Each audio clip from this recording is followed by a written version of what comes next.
Hello, everybody. Welcome, welcome. We are about a month or so into Indiana's legislative session for 2025. And we have some bills that have already died. They're already dead. It's very exciting. Hold on. I'm trying to confirm something. On my stream here. Okay. All right, y'all. I think I am figuring out this multi-stream thing. Isn't it exciting? Hello, y'all. Okay. And I just started my Instagram. I think. Oh my goodness, this is so exciting. Hello, y'all. This is so exciting. I think I am live on so many things right now. I think on TikTok. I think on YouTube and Twitch and Instagram. I was going over some Indiana bills today in the state legislature, and I realized that there are a lot of bills that we have been watching over the last month or so that are already dead because Monday was a very key deadline for the Indiana State Legislature. Any bill that was going to move forward in 2025 needed to have a committee hearing by Monday, February 17th. And there are a bunch of bills, y'all, a bunch of bills that have not had a committee hearing, so they're dead. They died. No more. And there are a lot of bills in the 2025 session that are dead because they don't specifically relate to the budget. And that's really important. The 2025 session in any odd year session is a budget session. And a lot of times if there are bills that are not going to relate specifically to the budget, they are going to pull those bills. And we'll see them come back next year. So there were a lot of bills focusing on further restricting reproductive access for Indiana.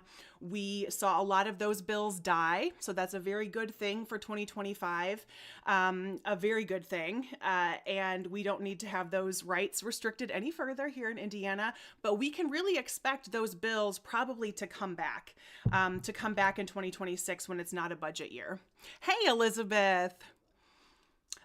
So Braun just got elected. So he was just elected in November of 2024. So there will not be another governor's election until 2028. 2028. Hey, Kyle. Yep, the Diego amendment getting denied. Yes.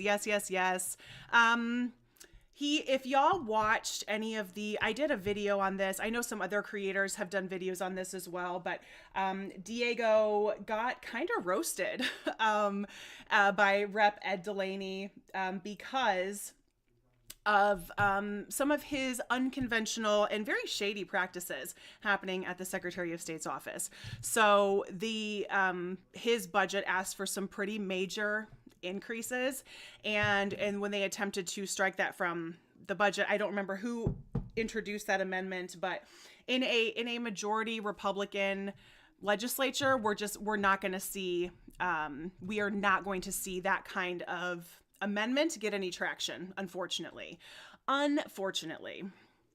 Hey, y'all. All right, Kat. Yeah, so your first steps is to run for office is you need to go contact your county chair. Your county chair is going to be the one that is going to be able to tell you what to do and really give their stamp of approval on your candidacy. So that's really, really important. You have to go to your county chair first. So I wanted to, and I'm going to try to do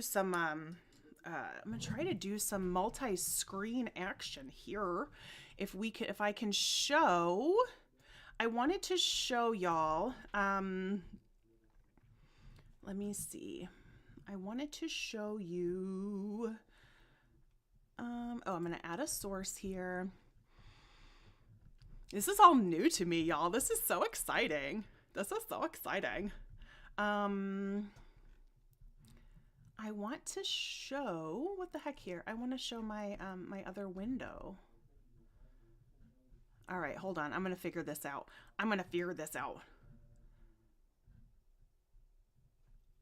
Oh, who just asked a question? Hey Everett. Yes, I'm stepping up my game, yo. I'm trying to step it up. I got my microphone connected. I'm on a multi-stream. I'm on Instagram and Twitch and YouTube and TikTok, and yeah, I want to be able to put this across all the platforms at once. So I'm really kind of up in this here. Thank you, Elizabeth. I appreciate that. Yeah, Elizabeth. So yeah, the Attorney General's office released a statement earlier this week, or actually I think it was the end of last week, about Indianapolis Public Schools and the Indy Metropolitan Police Department. Attorney General Todd Rokita is insinuating that IPD or IMPD and IPS are not going to cooperate. They're not going to cooperate with, hold on. That's not what I wanted. That's not what I wanted to do. No, go away. It's not going to cooperate with federal immigration officials. And what's interesting about that statement is he said, Todd Rokita in his statement said, if they don't cooperate, I am going to sue them. And I thought that was interesting language too, because it's like, it's an I statement instead of a we or the Attorney General's office is going to sue. It's an I am going to sue. So Todd is really like, he's really doing it. So that statement, that the way that was worded is was very interesting to me. Oh, thanks for following, Mary. That's so exciting. Thanks for following. My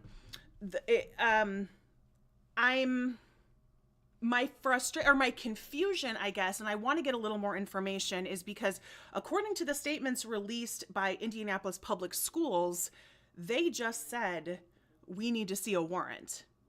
We need to see a warrant and then we will let you in. They are not just randomly letting law enforcement officials, kind of walk around their halls. And so I don't really understand the position of the Attorney General's office. They are citing, Todd is citing a state law, but then he's also citing the executive order from the president that talks about, churches, schools, etc. are now need to be accessible to federal agents.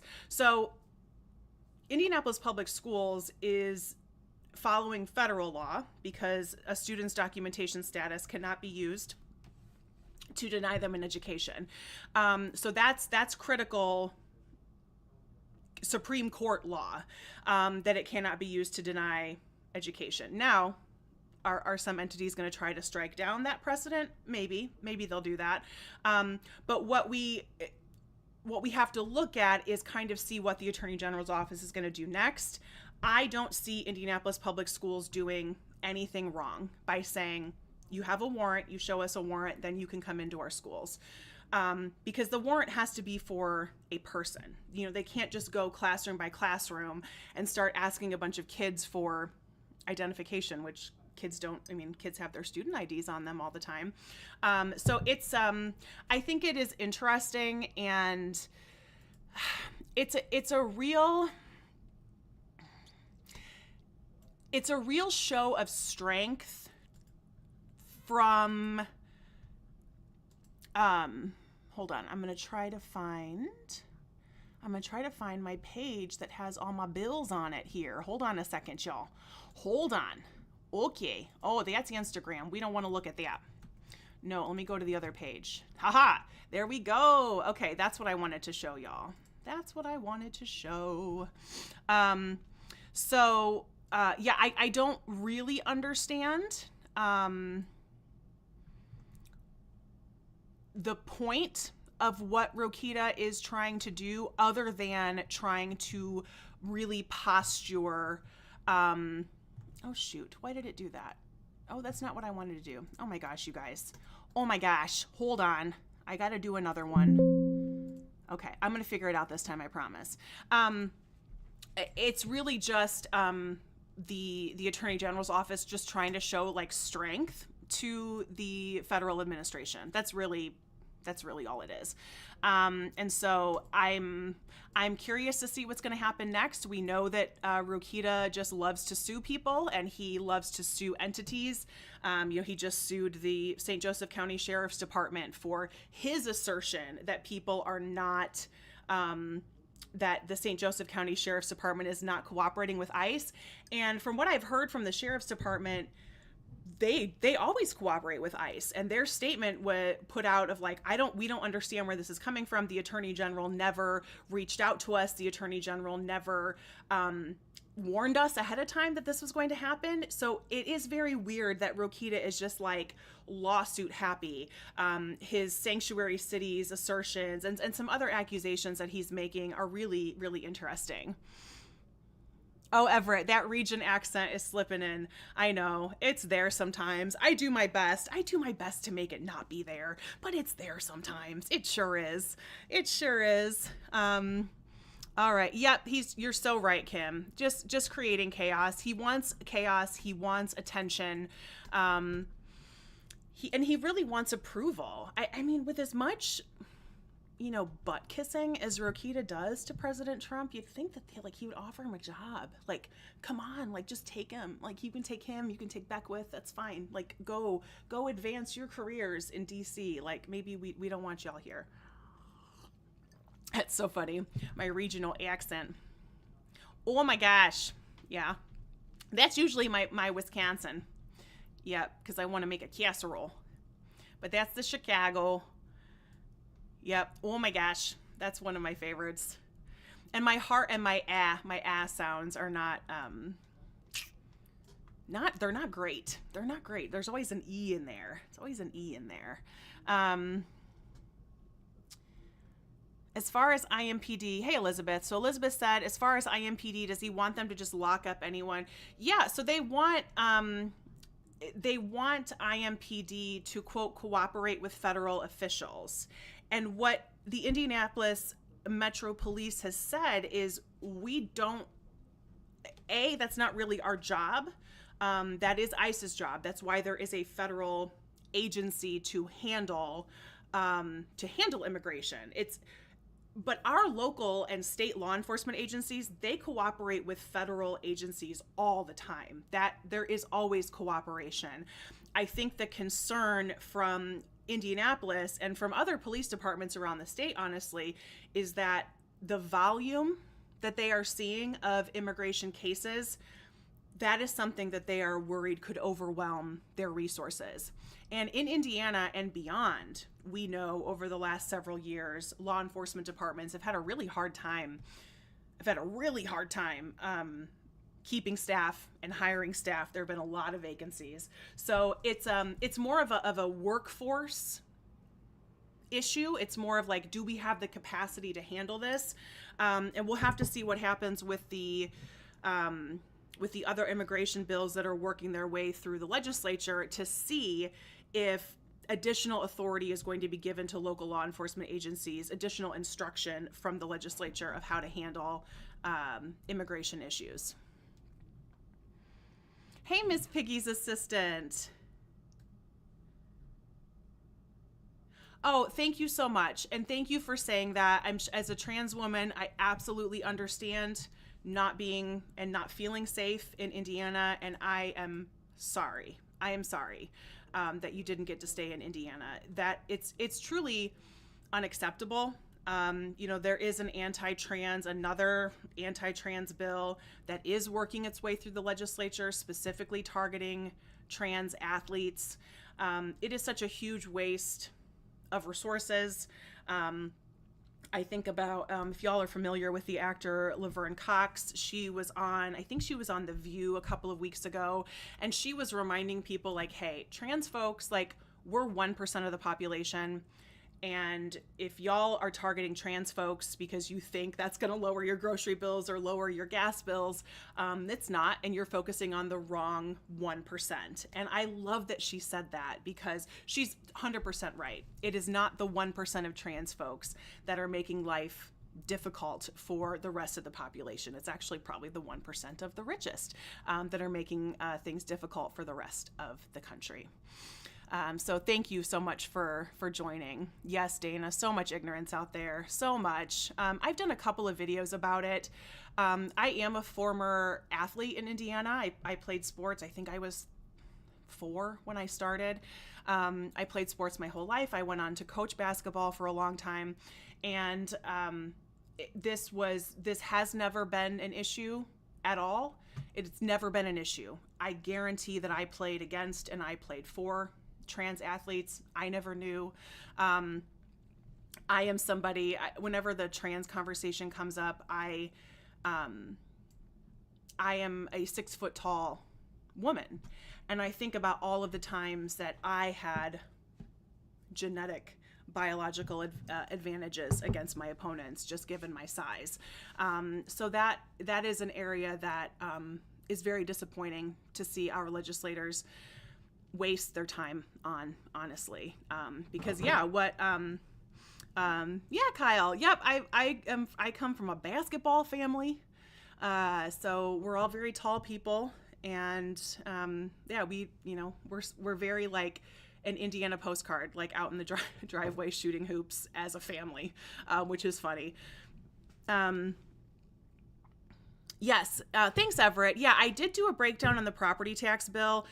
The property tax bill, there were some as I read it, some very positive changes made when this bill was in committee. The Senate committee really seemed to listen to concerns of local officials when it came to loss of revenue, because the loss of revenue was substantial to localities, so counties, cities, and school corporations. And so that loss of revenue has been greatly decreased. I'm really interested to see how it's going to keep working its way through the legislature, because it needs to pass through the Senate, and then it needs to go to the House. And so there will be additional amendments made. It seems to be a positive improvement for the most part.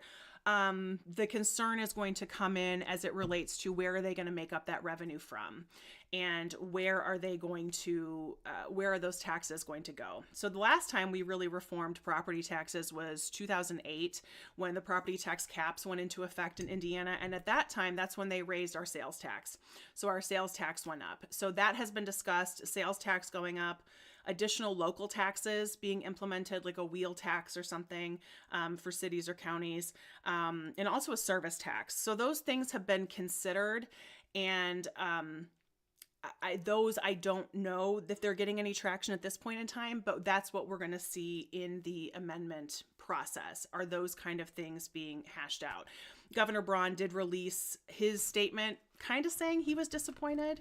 Like, he was disappointed a little bit because his property tax bill is really what he wanted to be able to show as kind of his flagship achievement. Like, hey, I lowered your property taxes, and don't pay attention to the fact that all your local taxes went up, but I lowered your property taxes. So that's pretty funny to me, that is where he is focusing, really. So welcome, everybody. All right, what other questions do y'all have? What other questions? So I think somebody asked about the DOE bills. So let me see here, for Indiana, hey, Eliane, I hope I'm not saying your name incorrectly. I apologize. Have you heard of the site Project 2025 Observer? Okay, I guess I need to look that up. I guess I need to look up Project 2025 Observer. So I actually have up here on my window, I wanted to just show y'all how you can check this out. So I'm just trying to do a couple of different windows here. So when you go to iga.in.gov and you go look for bills, everything is listed. So you're going to actually go, once you go to legislation, it's going to show you bills for the 2025 session. At this point, if a bill has not had a hearing in committee, the bill is dead. So I want to point your attention to some of these bills that are already dead. If the bill is in blue, that means it is an active bill. If the bill is in gray, that means it is a dead bill. So there are several bills that have already died. So the one of the bills that is still alive is HB 1002. This is various education matters. That is dealing with teacher pay and superintendent qualifications. That is still alive. But if we go down to, so you can see how many bills are dead already, right? Lots of dead bills. I'm trying to find, so the other, unborn children, that bill is dead, which is great. That is very good news.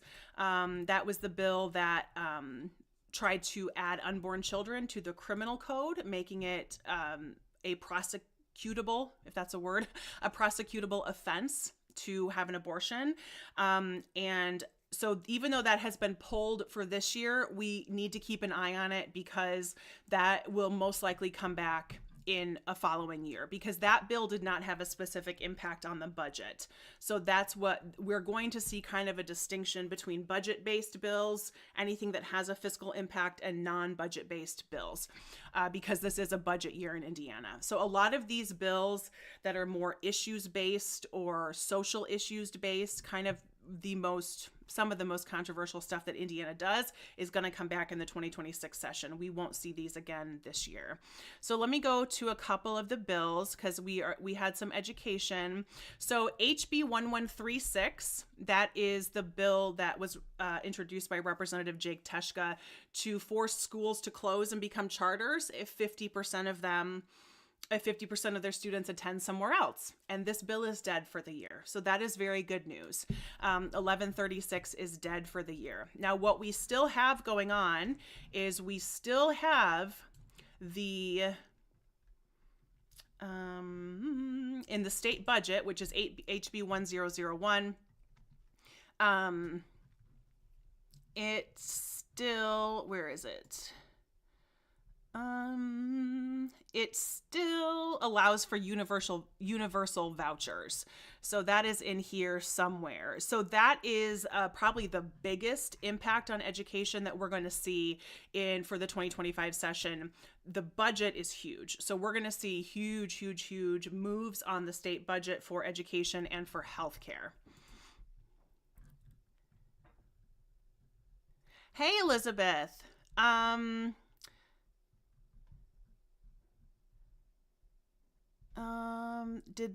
Are they still trying to make information public? So yes, so if you're talking about the TPRs, Elizabeth, those are still public, correct. And I actually just posted a video on that. I just posted it. Oh, and I just got a really good text from somebody. SB 284, which was the bill to cut early voting in half, has just died. I just got a text from somebody letting me know. That's great news, y'all. Indiana has an early voting time period of 29 days, and SB 284 halved that time down to 14 days, and that bill just died. I just got a text letting me know. So SB 284 is dead, y'all. It's dead, y'all. It's dead, y'all. Matt McNally's in the chat. Hey, Brenda. So Brenda, this is the IGA. These are the bills for the 2025 session. And I was just showing everybody that now when you go into iga.in.gov and go into legislation and you see the bills for 2025, because the committee deadline passed on Monday, bills had to be heard in committee by Monday the 17th to continue on for the session. Because all those bills have died, or because that deadline has passed, you can now see which bills are dead. So when you go to look at legislation for 2025, bills that are still alive are going to be in the blue font. Bills that are dead are going to be in the gray font. So we can see, SB 6, property tax deferral, that is dead. School levy referenda, that is dead. End of life options, 1011, that is dead. Designation of a state nickname. Oh, what did they want to make it? Are we not the Hoosier state? What do they want to make our nickname? Oh, this would make the Hoosier State the official nickname, and memorialize the legacy of Harry Hoosier. Oh, that's hilarious. That's so funny. Well, that bill died. But that's the kind of bill that you will see come up in a non-budget year, because while there are some costs associated to that when an official nickname is created, then it's like put on placards and maybe stationery and stuff like that. It's not a huge budget item. So you will see bills like this that are more, that are not directly impacting the budget come up in a non-budget year. So that'll be an even year.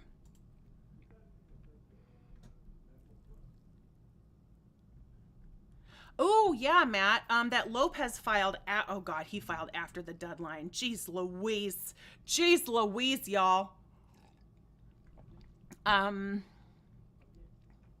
Let me see. I remember the hearing on this one, Matt. Let me look it up. I don't remember the bill number. So this is the other way that you can look this up, y'all. So you can go to legislation and you can go by legislator. So you can search for legislator-specific bills. So this is Danny Lopez from District 39. And Tech Parks, Matt, that looks like that is dead. So HB 1683 was the Certified Tech Park bill. I'm going to see when that was introduced. So yeah, that did come... Yeah, January 21st. That's like a week after the deadline. And it did have its first reading. It was referred to Committee on Ways and Means, but it did not receive a committee hearing. So that bill is dead. Now, Lopez does have 5 bills that are still alive. So, and then he could also be added as a co-author to some Senate bills or a co-sponsor to some Senate bills as those go forward, but we haven't seen that yet. Oh, no problem, Brenda. I enjoy this. This is fun for me. And when we hit these key milestones, in the Indiana legislative session, I want to try to jump on so everybody can stay up to date. And I understand that like the amount of time that I spend on this website is not what everybody else is spending on it. And so if I can just share some of this information, I'm happy to do it. Hey, Everett. Yeah. So the new county, well, good for you, Matt. I think that's the only one he authored, Matt. I think it was, oh shoot. And I just forgot what number that was. Okay. I'm going to look it up again. So it looks like maybe Matt called out Lopez for not really doing his job. You're right, but look at that. If everybody can see on here, so you can see HB 1683 is the bill that Representative Lopez filed after the deadline, and it looks like it's the only one he authored. So that's how you can tell who is actually writing their own legislation. I mean, of course, an attorney is writing it for them. But who is writing their legislation and who is just jumping onto somebody else's piece. So all of these other bills that Representative Lopez has under his name, he is co-authored. So he's the co-author of these bills. They're not necessarily his bills.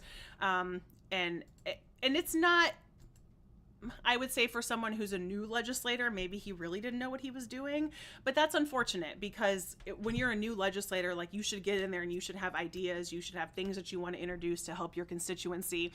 And so for Lopez to not really what did you run for then, man? Like what were you running for if you didn't have some ideas already, kind of percolating? So yeah. What is going on? So Everett asked, what is going on, with the new county BS. So yeah, so that bill actually is moving forward. You can see that here on the screen. It's at the bottom of the screen under the House bills, HB 1008. This is the Indiana-Illinois Boundary Adjustment Commission. And this bill is moving forward. It was introduced by Indiana Speaker Todd Houston. There have been 20 or 30 some counties in Illinois that want to secede and become part of Indiana. I am not super familiar with this process, so just based on a few of the articles that I have read, that would require legislative action from Indiana and Illinois, and also an act of Congress to change a state border. So even if Congress is going to go along with it and Indiana is going to go along with it, we're not going to get the Illinois state legislature to go along with that. But this bill would establish a study committee to just study kind of the feasibility of bringing those counties into Indiana. Who knows? Who knows? It does seem like a huge kind of silly waste of time, honestly. Honestly. Ooh, another piece of good news. Okay, so 2 bills that were aimed at restricting voting even further, because y'all remember, Indiana has terrible voter turnout. We have very, very low voter turnout, and we have a lot of Republican lawmakers who do not want that turnout to increase, because if that turnout goes up, it is not good for them. It's not good for them at all. They rely very heavily on Democratic voter apathy to maintain their supermajority in the state legislature. So we have 2 bills. So SB 284, that was cutting early voting time in half. That bill is dead. And SB 201, the closed primary bill, is also dead, which would have required us to declare our party on our voter registration or as a separate process before we could go vote in the primary. It wouldn't have affected the general election, but the issue with bills like this is that it adds more confusion. It adds another layer of confusion to the voting process, which Indiana kind of already makes very, very difficult, which is evidenced in our turnout numbers. Yes, it is, Matt. It's like the 33. I'm so glad you had that number, Matt. I'm like, is it 20 or 30 something? Yeah, it's like the 33 poorest counties in Illinois.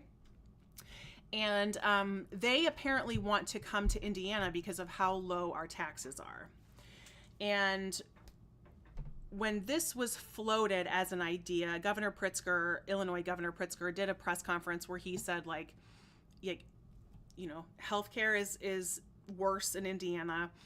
Quality of life is worse. Worker protections are worse, yada, yada, yada. And he kind of went down the line. It's all about this cheaper taxes in Indiana, and somehow that is kind of determining what people think of Indiana. I don't think they have any understanding of the kind of protections that they get in Illinois that they wouldn't get here.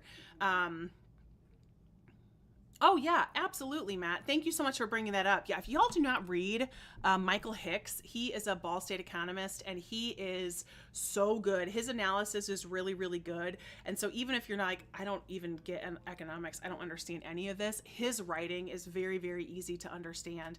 And he talks about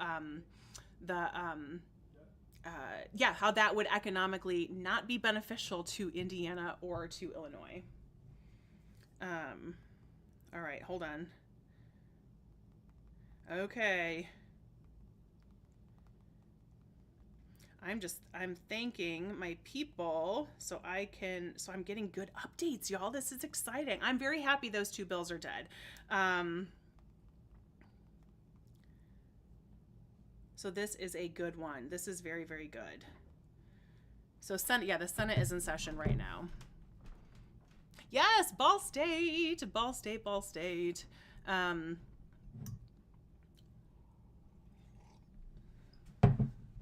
That was where I went for my college try number 1. It took me lots of times to go to college, to actually finish college. But Ball State was my first try. That was my first try. I actually think I need my glasses. I need to be able to read some of these. Okay, let me see here. What else do we have? So I wanted to go through a couple more of these bills. Some of the silliest kind of waste of time bills. So closed primaries is dead. Some of the gaming issues is dead. Age certification for ammunition sales online. That would have been nice if that would have even been given a hearing, but it was not. So there are several. So any of these gray bills are the ones that are no longer active for 2025. Now they may come back. They might come back. Who knows? But at least for now, they are not. They are not. Yeah, there was a weird bill about joint custody.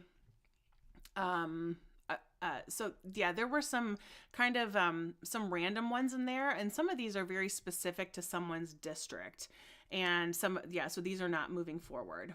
So organ donors, property rights, yeah, the joint custody thing, the weather bill, like the ban on like weather interference or something, that is also dead. There's only so much legislation that can move forward. So a lot of these are dead. And some of the most concerning ones that people were talking about were, of course, the making unborn children, adding that in the criminal code, and medication abortions, making that illegal. Those are dead, as well as these voting restrictions. Matt was asking, SB 334. Let me look. I gotta scroll. So that is still active. So SB 334 and 433. So 334 is the higher education benefits for military service, that children are eligible for a tuition exemption, and that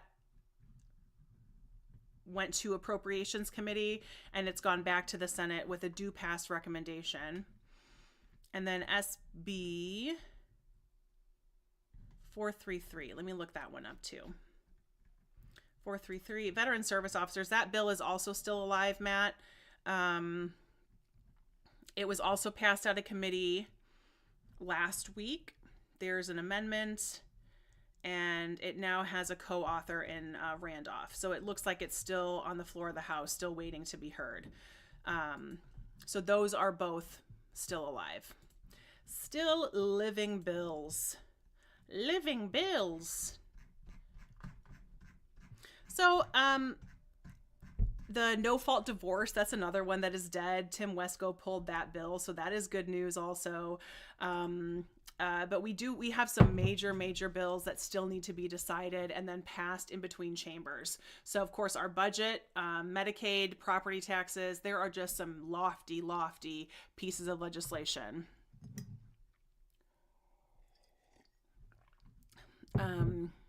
Everett said, John Richwine walked out of a meeting with Sparts.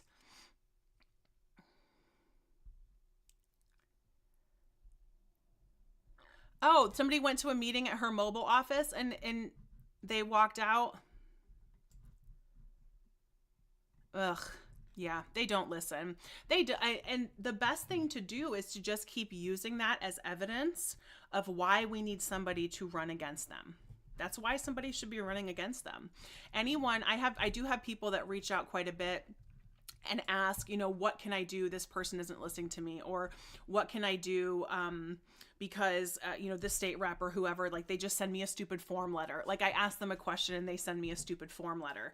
And I always say, like, save it, send it to me. I'll do a social media post about it. Anything that we can do to let people know that there are a lot of our representatives who are not paying attention to us. They are not paying attention to us. They are not answering us. They are not being thoughtful with their answers. And that's problematic. And we should be holding these people accountable. Absolutely, we should be holding them accountable. Okay, I'm just making sure I'm not missing any comments here. Oh, thank you so much. Oh my gosh, I am missing comments on Instagram. Oh gosh, you guys. I guess I can't see the Instagram comments in the other places. That is so weird. Hey there. Okay, so on Instagram, Jared,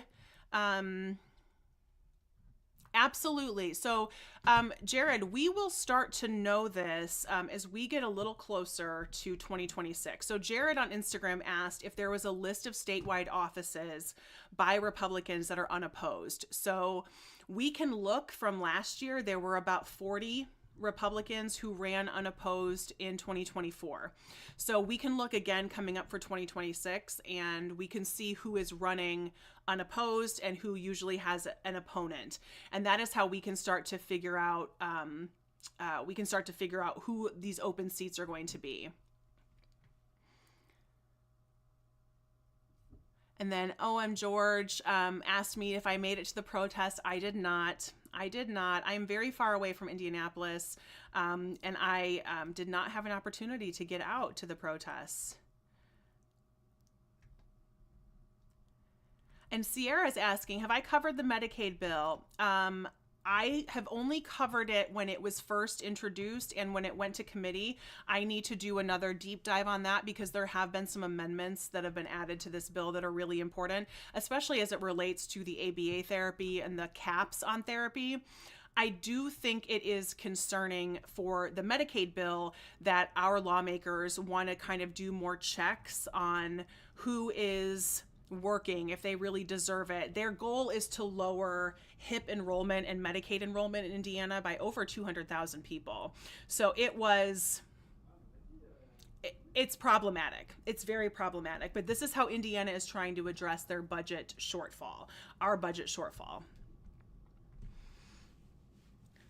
Hey, Sierra, didn't realize the Republicans are the ones pushing to cap on Medicaid. Yeah, I mean, so Indiana is a Republican-dominated legislature. They have a supermajority in Indiana. So the only bills like this that are really advancing are Republican bills. So they are the ones that they want to put this cap on Medicaid because they don't know how to fund it. And we also kind of have this other unknown happening. We have an unknown with the federal government. We don't know what the president is going to do, and we don't know what kind of federal funding could be lost in Indiana and other states.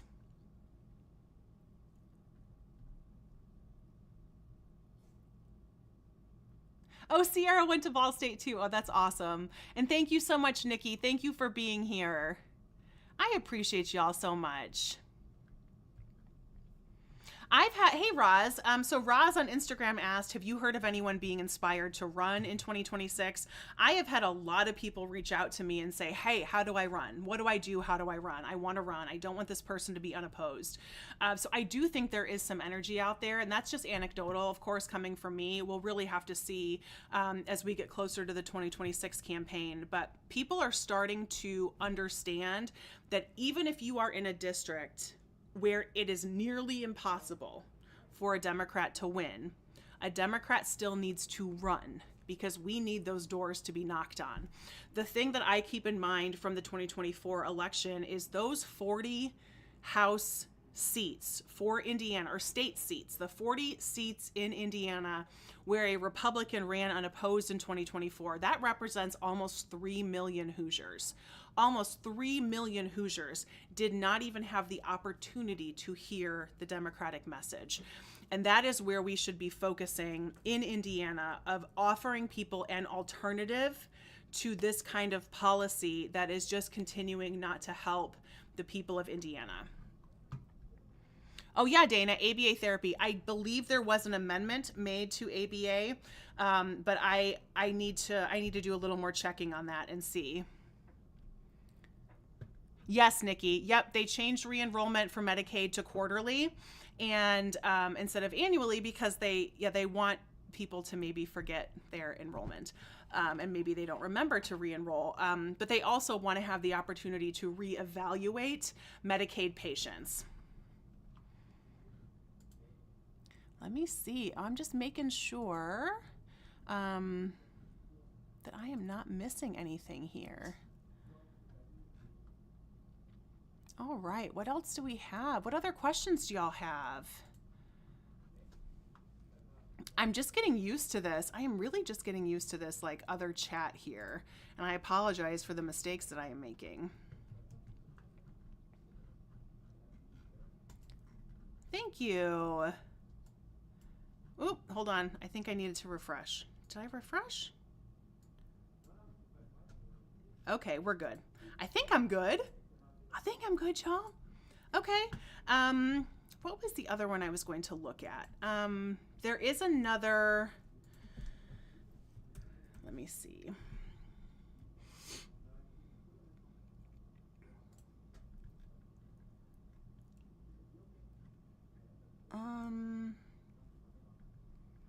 Yeah, this was another one that I was watching, and this did pass through committee really just on Monday. This was kind of at the last minute.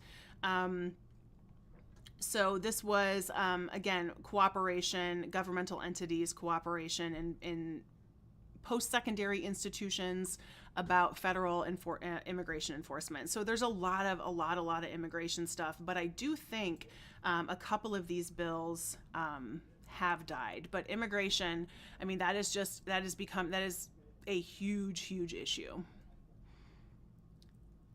Yep, I'm going to look at, I need to look at some of the amendments on the ABA therapy. Let me see if I can find, so this is in Medicaid.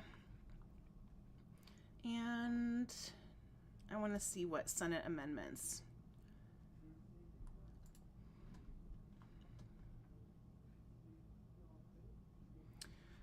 Oh gosh, I actually don't know. And that's not helpful. That's not helpful at all. I need to actually see the old version, bill versions. Senate bills.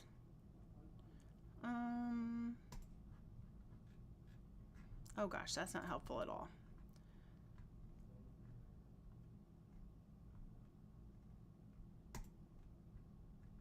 Okay, so maybe this is going to have I'm going to have to do a deeper dive in that. I'm going to have to do a deeper dive to see. Let me see if I can just find.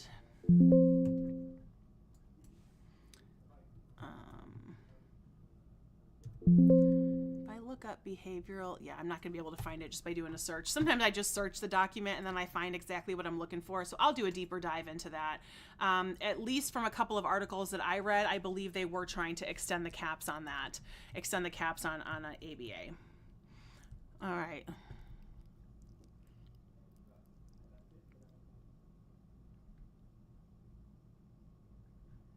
Hey y'all, I'm checking my Instagram comments. Okay, Kay Wilkeson. So Kay Wilkeson, all of our state house races are going to be up for 2026. So that is 100 members of the Indiana State House will be up for re-election in 2026. So that's all of our districts. And we also have Secretary of State Diego Morales is up for re-election in 2026. So yeah, all of those offices are up for re-election.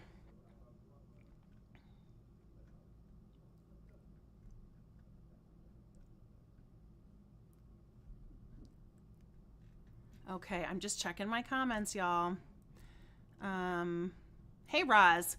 Will you participate in the economic blackout on February 28th? No gas, no groceries. Let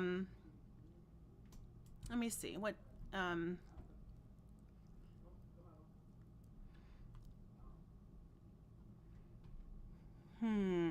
Oh, the last day of February. We'll see. I have to do a lot of driving. So if I can do it without buying gas on the 28th, we'll see. So yeah, if anybody else wants to participate in the blackout on the 28th, like no buying anything, we'll see if I'm able to do that. I don't know. I'm not really going to run out of gas somewhere on US 31. But I did want to mention that for anybody who is wanting to pay really close attention to some of these economic boycotts or some of these ways that you can show your economic power, I want everybody to start thinking locally. And there's a lot of really good, solid research out there, economic policy on community economics, and thinking about where your money goes and keeping that money as close to home as you possibly can. So going to Walmart or going to your regional grocery, if you're buying a local product, Walmart really doesn't get much of that money. If you're buying local apples, for example, if you're buying local produce when it's in season, Walmart doesn't get a lot of that. There's actually not a huge markup on groceries.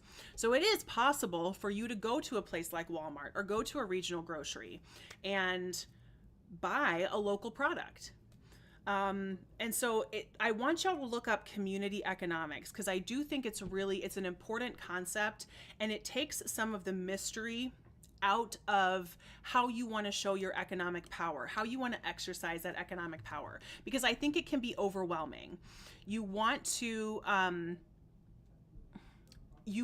be able to still run your life and not stress out that you're doing something wrong. And I think there is a lot of paralysis around, am I doing the right thing? Am I using my economic power in the right way? I don't know if I'm doing the right thing. I don't know about, and I know that it can be super overwhelming. So I want you to start thinking more about community economics, buying things as close to home as you can, keeping that money in your local community. So local producers, farmers, etc. And this is a habit, y'all, that we have to break.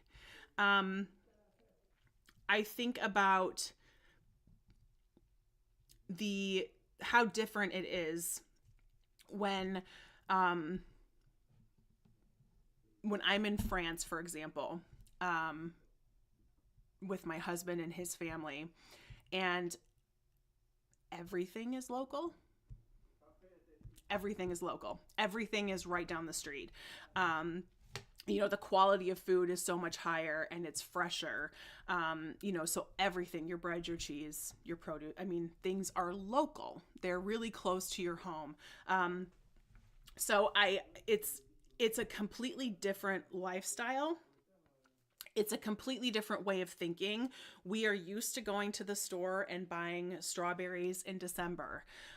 We are used to having access to like a winter squash in July at the grocery. And so a lot of this it's been how we have become as a people, especially since we got access to refrigerators in all of our kitchens. But when we think about economic power, keeping that money local is really how we want to start to think about it. And that's going to be a generational shift. That is going to take many, many, many years. And that is why I always talk about, like, this is the long game, y'all. We are playing the long game. Long game, long game, long game. So super, super important. Okay, I'm just making sure that I'm not missing comments. This is kind of a pain in the butt to go back and forth. Hey, Nay.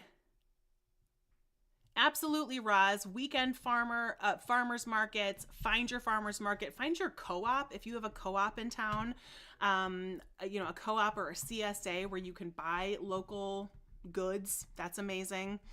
Hey, Nay Flores. Wanted to message you about a bill that passed through the Senate today. Oh, sure. Yeah, Nay, go ahead and send me a DM and let me know what bill, and I will take a look at it and see. What script I can make for you. And let me see what bill that was. They mentioned it was a Lake County bill. Is that the Lake County? Is that the Superior Court Judge's bill? Nope, it's not that one, because that one did not go anywhere. Was it the emissions? I think there was a bill about Lake County emissions, and I remember somebody else asking about that in the chat. Okay, yes, thank you so much, Nay. I will look into that. If you want to send me that information, I can get you a script. Oh, let me make sure I'm not missing anything. Oh yeah, Dana, isn't that right? Like the number of local meat markets that we had, the number of local delis and bakeries that were right down the street. And all of that has been consolidated. And just thinking of what that has done to our supply chain, what that has done to the quality of our food. I mean, for you to find a local butcher where you're getting local meat and a local farmer, it's difficult. But if we focus on farmers markets and co-ops, hopefully we can start putting our economic power into the right place. Everett, how does red gold? Is that the tomato people? That's a good question. I don't know. So Everett was asking, how does Red Gold, so the tomato canners, how do they feel about immigration persecution? I don't know. I'm the lack of information, I guess, or the lack of a lot of public statements and public energy coming from employers is a little interesting. They are, I will kind of get anecdotal bursts of information from folks that are like, hey, they did an ICE raid here or an ICE raid there. A lot of this, I'm not able to confirm, so I don't talk a lot about it. But I'm not hearing a lot from employers who are wanting to stand up for their workers. And I think there's a lot of confusion and there is a lot of misunderstanding about how immigration law works, and this idea that documented or undocumented is a binary, like it's a black or white. And actually one of my friends commented on one of my videos that there is kind of this phenomenon where a lot of people are not able to understand anything on a spectrum. It has to be black and white. It has to be good and bad. And so that's an interesting concept when it comes to gender, when it comes to political affiliation, when it has to kind of be a black and white. And when it comes to immigration, people want to think of it as documented or undocumented. And that's just not how it works. There are so many levels and stages within the immigration process, and we have to do a better job of communicating that and communicating the economic benefit that these people bring to the United States. This country has always relied upon immigrant labor, and that's never going to change. And it's one of my favorite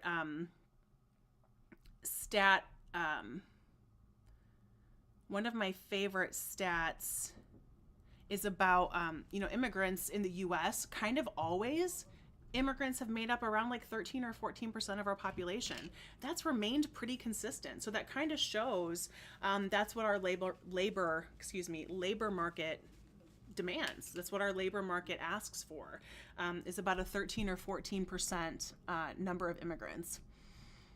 Let me see. Okay. I know that I'm missing comments.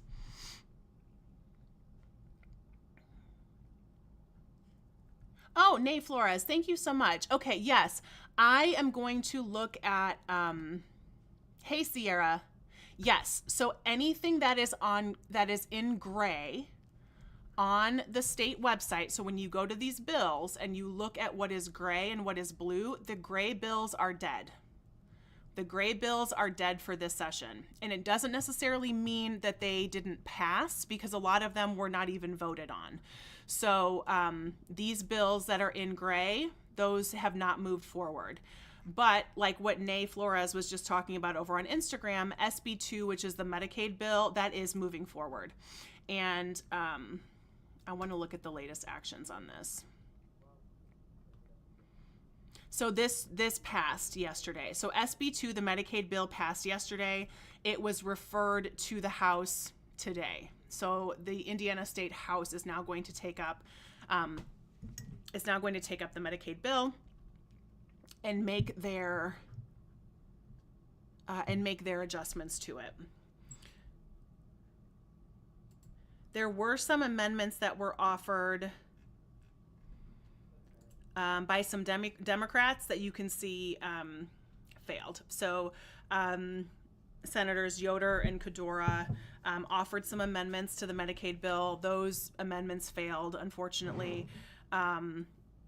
But so that was actually just Monday that bill was heard, and it has passed. It has passed. So that bill is not... They're really trying to figure out how they handle increases in healthcare, and they don't know how to handle it, and they don't know how to budget for it. And there is so much confusion and unknown out there with actions from the federal government. We just don't know what the federal government is going to do as it relates to funding. Oh, Jim Freeze on Instagram. A friend of mine was a rolled gold farmer. There were crops that rotted in the field. Yes. Yep. There are lots of crops that are just sitting out there and not being harvested, which is a whole lot of money. Yeah, I really wonder if farmers got together and tried to stop this nonsense, could they do it? Maybe they could. Maybe farmers could stop it. Hey, Sierra. Yes, the SB2 is the bill with the Medicaid cap. It has some limits on. I know the ABA, like the behavioral therapy, was one of the big things that people were keeping an eye on. That I believe has been amended, but it is still. Sorry, my camera is backwards and I can't figure out which way my hair is going. Wrong way. Yeah, the ABA, some of it has been amended, but it is still moving forward. So I'm going to keep an eye on that, and I'm going to see the best way that we can make a script as a call to action, because now we're going to need to call our Indiana State House representatives, because that's where this bill is now, because it already passed the Senate.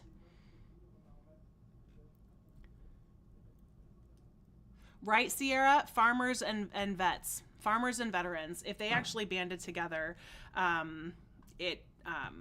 yeah, I think they could really make some change, because they are being hurt incredibly hurt right now by the federal government. All of the people that are being laid off, it's pretty sad. And the oh, Jim, you had some typos. That's okay. Jim asked about SB2. So SB2 is, I'll go to this bill now so we can all take a look at it. SB2 is just called Medicaid Matters. It's a huge bill. It's a big old bill. And if we look at, oh, there's no House versions yet. We can look at the latest amendment, the latest version of this bill. It is covering Medicaid enrollment. It is covering Medicaid funding. It is covering when people's Medicaid eligibility is reassessed. It is adding employment standards, performance standards for hospitals, an appeals process for hospitals.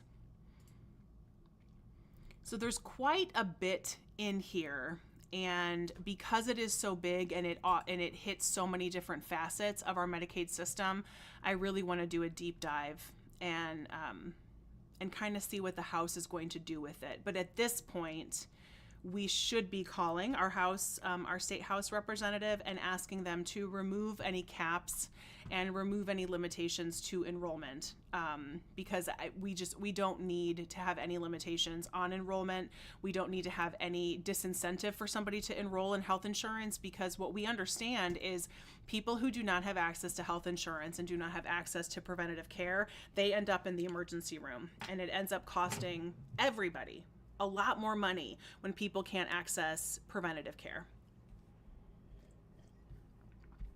So, yes, so I will keep an eye on that one, and I will put a script together so we can have something to call our lawmakers about. Thanks for sharing. To all of you who are sharing the live, I really appreciate it.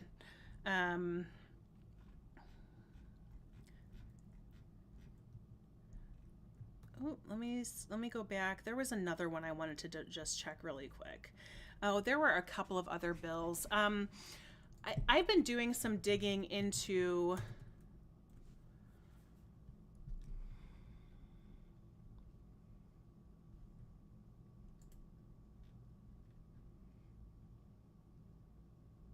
oh, so this is what we were talking about earlier, trying to make those TPRs, those terminated pregnancy reports, trying to make those TPRs confidential. As we can see here, this was introduced by Senator Jackson. We can see that it went to the Committee on Health and Provider Services, and it did not get a hearing. So that bill is dead, unfortunately. So the executive order from Governor Braun, as well as the court ruling from the court settlement, really, with IDOH, that says those TPRs are public, they will be public for a while, unfortunately. And I have been doing some digging into some of Indiana's maternal health data, maternal mortality data, because there were some recommendations made in 2022 And a lot of those recommendations about trying to lower Indiana's maternal mortality rate have not been followed through in Indiana and have actually been restricted further. So access to prenatal care, that report found that like over 26% of pregnant people in Indiana do not get prenatal care. Like they get zero prenatal care. So the recommendations in that study from 2022 looking at maternal mortality, it was access to insurance, access to comprehensive sex education, access to long-acting reversible contraception. So we can see all of these things not move forward in the Indiana State House. And so things like maternal mortality rate in Indiana is going to continue to go up, unfortunately. And whenever I see stuff like that that is paid for by the state of Indiana, so this is an Indiana Department of Health analysis and report, and to see that taxpayer dollars are going into a report and an analysis is being done by experts on the subject of maternal mortality, and those experts are not being listened to by our state legislators is really, really frustrating, because it's just so much wasted money and wasted energy all around. Hey, Jim, is the ACA tied to Medicaid in Indiana? As far as I know, yes.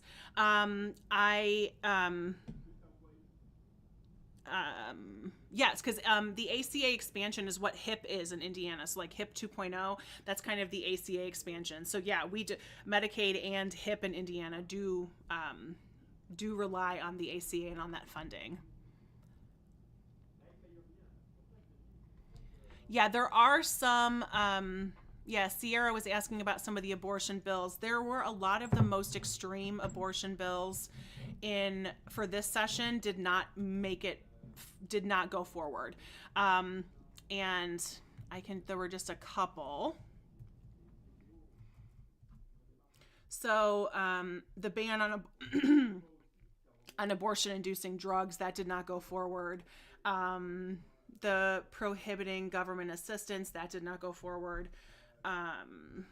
So there were most of those bills, I would imagine, are just going to get pushed to 2026 because they're not specifically related to the budget. They're going to get pushed to a non-budget year. And Sierra, thank you so much for sharing that. Sierra received a DNC, and this is another area where it is a very frustrating conversation because so many people do not understand what abortion care actually is and how it is a treatment for a terminated pregnancy. And not all of those pregnancies are terminated voluntarily. It's the kind of care that is needed when a pregnancy ends. And the fact that Indiana has some of the most restrictive abortion laws in the entire country, and our lawmakers wanted to take it even further, is fascinating. But the action that is coming out of the Attorney General's office, the action that is coming out of this recent court decision and from the Braun administration, that tells me that 2026, they're going to continue to push this kind of further restriction of abortion. So I would imagine these bills and versions of these bills coming back for 2026. Hey, y'all. Hey, Lady Blind Wolf. What's up? It's good to see you. Hey, Jim. Yes, I believe that also does include the market plans because that is part of the ACA. Yes. But we really have to wait and see. There's still a lot of stuff up in the air when it comes to how the state house is going to handle the Medicaid bill, and then how the federal government is going to handle it, and what restrictions or on funding or repeals of mandates, who knows what's going to happen. So there are a couple of different things I think that lawmakers are waiting on that they don't really know exactly what is going to happen at this point. All right, y'all. It has been about an hour. I am going to hop off here and go get some other stuff done for the day. I really appreciate everybody being here. I am going to keep an eye on legislation. Y'all remember to go to iga.in.gov. You can watch sessions.